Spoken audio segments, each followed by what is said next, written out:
These boats are taking part in an annual race in Oporto, northern Portugal.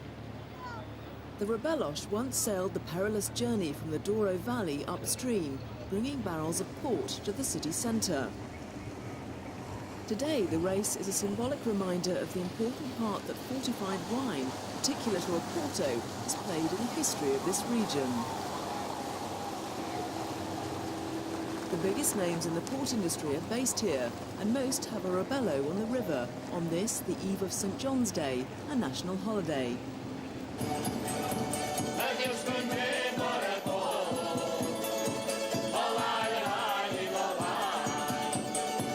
The post-race lunch sees a gathering of the leading figures in the international port trade. But the threat of global recession is not good for business. And the gloomy predictions come after a number of harvests which the producers themselves admit have not been the best. Many are concerned. The Douro Valley lies 20 kilometres from the city centre and is the oldest demarcated wine region in the world, with limits set in 1756.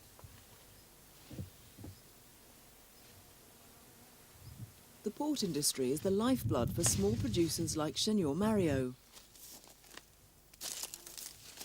No, this is a blatant lie. Porto wine is doing fine. I agree that over the last few years we've not had a famous harvest. We've not had a strong harvest. But even so, we've not suffered. The producers are still buying our grapes for the port wine. There's not been a crisis for small growers like me.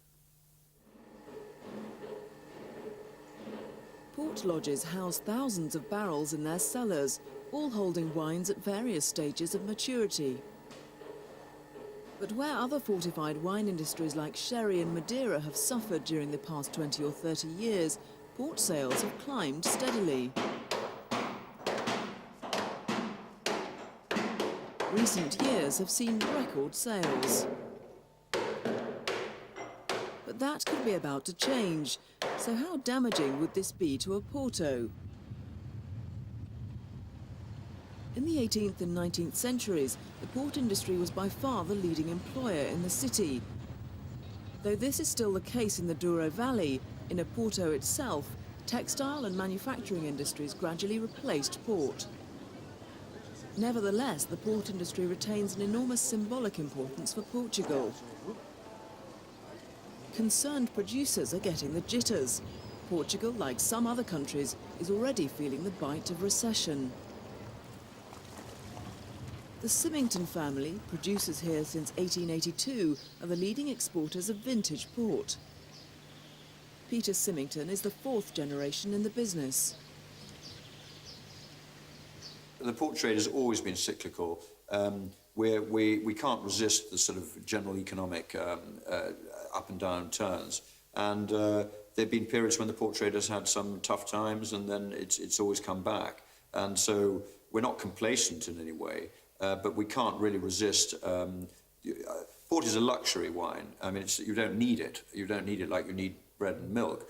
Port is bought by people if they're feeling that they've got a little bit of money, especially if they're buying young vintage port.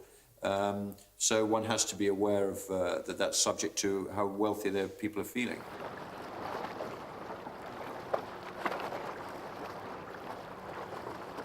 It was in the 1800s that the Rabelos made their treacherous journey from the vineyards upstream.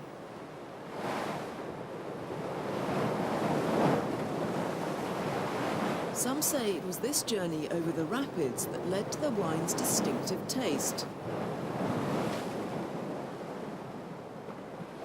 The use of the boats started declining in the 1880s with the arrival of the locomotive. Today, the barrels are transported by truck.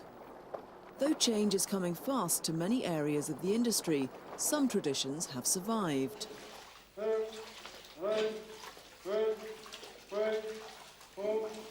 The Douro is one of the few places in the world where wine is still made using the ancient method of foot treading in stone lagares. The process is arduous and time-consuming.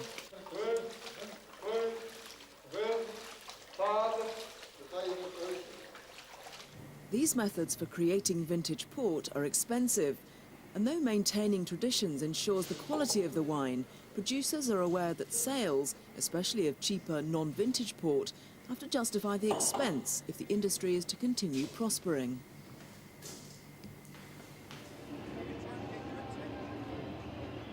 St. John's Day in Oporto is one of the most important in the city's calendar.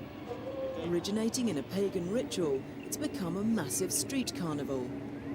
The river is again the focus of the party. City Mayor Nuno Cardoso joins in. It's a chance for those in power to forget their problems for a night and indulge themselves.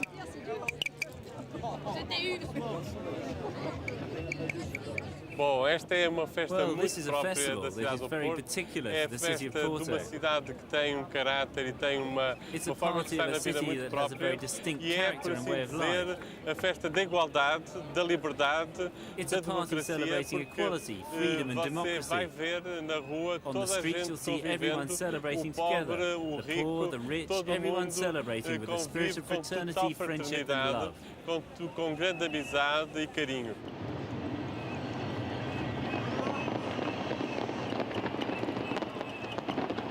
Port's relationship with this city has changed dramatically during the past couple of centuries.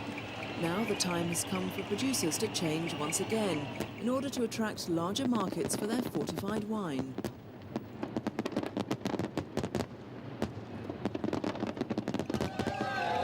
Most are hoping to interest the younger generation.